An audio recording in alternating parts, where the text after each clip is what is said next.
नमस्कार मंडळी। तर मी दापोलीत केळसकर नाक्यातून जात असताना आसराच्या पुलाच्या भिंतीवर एक सुंदर चित्र रेखाटलेलं दिसले। तर दुसऱ्या भिंतीकडे एक आर्टिस्ट काका मला दिसले। त्यांची कला बघून मी गाडी थांबवली आणि जाऊन त्यांना विचारलं की तुम्ही कुठून आलात।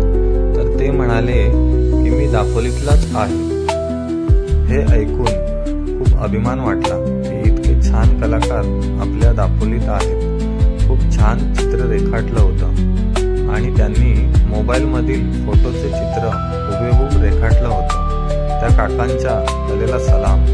तुम्हाला सुद्धा असे काही चित्र हुबेहूब काढायचे असेल तर त्यांचा नंबर व्हिडिओमध्ये आहेच, त्यांना कॉन्टॅक्ट करू शकता। आणि आमचा हा व्हिडिओ तुम्हाला कसा वाटला ते कमेंटमध्ये आम्हाला सांगा।